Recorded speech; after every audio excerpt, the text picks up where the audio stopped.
February the 1st, and that is good news. January is finally over, and that means for once I don't have to run today. So this January I've been taking part in Red January. Run Every Day January is what it stands for, and it's a fundraising concept set up by somebody called Hannah to try and get people to be more active in January. January is it's a difficult month for a lot of people. We've had Christmas, so there's not a lot going on, not much money because you spend it all on Christmas, and it can take its toll. And running every day, or being active every day as it's now become, can really help mental health. So in January, at the start of January, I thought I'm going to run every day in January. So I thought I'll give it a go, see what I can do. 300 miles in a month. For me, I thought that is going to be pushing it. But 300 miles, 30 days, 31 days, it's about 10 miles a day. So I gave it a shot. I set out and I started running 10 miles a day. If I felt good, I'd do a little bit more, but 10 miles every day was my goal. It was a lot harder than I thought. Running 10 miles a day, that's kind of crazy, isn't it? And it begs the question, and a lot of people have asked, Rich, are you insane? Are you crazy? Running 10 miles a day? Am I normal? That is the question that's been on my mind. And I will come back to that. But first of all, I just wanted to go over the month and kind of the things that I went through running 350 miles. So before I go any further, I just would like to say that I didn't set out to run 350 miles. I didn't think 300 miles would be possible. I thought if I'm running 300 miles in a month, averaging 10 miles a day, that at some point I'm going to pick up an injury. And the start of the month went fairly well. I did a few steady runs. I was feeling good for the first couple of days. And then by day 9, day 10, I picked up an injury, as I kind of guessed that I would. And it was in my ankle, and I wasn't able to kind of move my ankle down as much as I should. It was causing quite a lot of pain, but I was kind of determined to get this thing done, even though at that point I was like, oh, I've got 20 days left. I could just bail on this whole idea now and just call it quits and just blame an injury and say I don't want to do it. But I thought it was worth trying to see whether I could run through the injury without making it any worse. So I strapped my foot up. I did use KT tape, but I found that didn't provide enough support. So I ended up using gaffer tape because it doesn't stretch, and that limited the downward movement on my ankle. And I noticed that after doing that for a couple of days, taking it nice and steady, that my injury wasn't getting worse, and that my foot was recovering. On the worst day, I managed to do a mile, and that was all I could face. I went out and I just shuffled around the street for a mile. I couldn't have taken a step more, and that was with gaffer tape holding my leg together.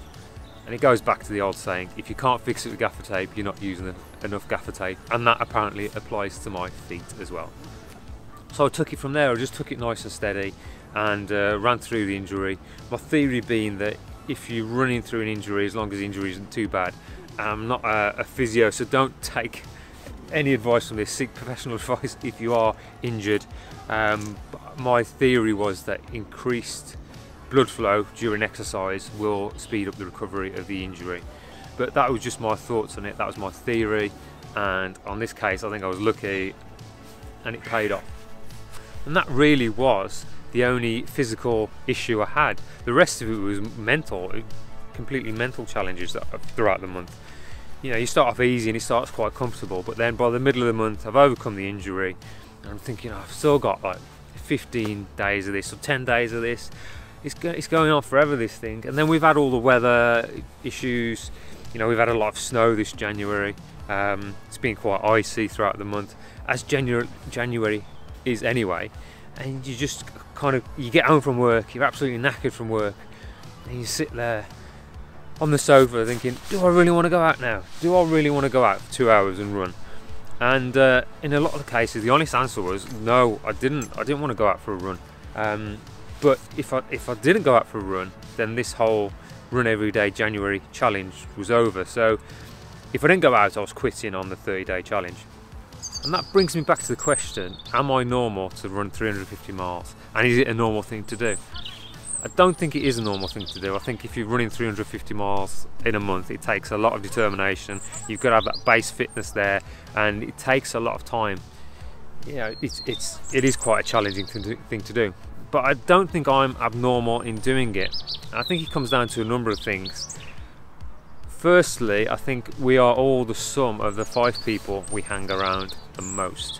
And in running circles, I'm in a running club, and there are lots of fantastic people there, some really good runners, and I take influence from them, and they kind of spur me on.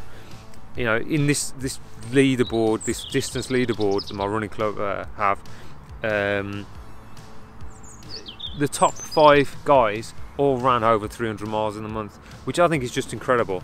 It's insane mileage. And as I said earlier, I didn't think I'd be able to do 300 miles a month. So I take influence from the runners who are around me, and I think that's really given me a push this month.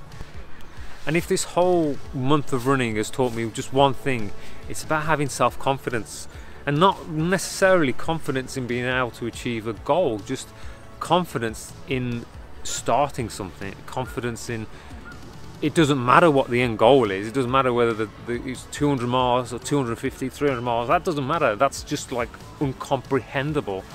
What matters is making a start and having the confidence to know that you can go out and run for one day. That's all you need to do. It doesn't matter whether it's running or whatever you want to achieve. It's just going out and doing it once. And then that once becomes twice, and then 3 times, and then just doing it consistently, which I am rubbish at generally. I'm really bad at being consistent at anything. So this whole month of running, it's really taught me that consistency and doing little things and just having the confidence to go out there and just do it once. That's all you need to do, just do it once, and see where it takes you. Hopefully that has helped you in some little way. If it has, I'd love to hear how. Just drop a comment below, and until next time, I don't know what I was going to say there. Until next time, have a great time, enjoy running, whatever you're doing. You know, it's February. We can all take the month off. If you were doing Red January, we can all just take a little step back and relax. I'm off now to do nothing. I'm not running at all. I'm just going to sit on my bum for the rest of the day. So I'll see you in the next video.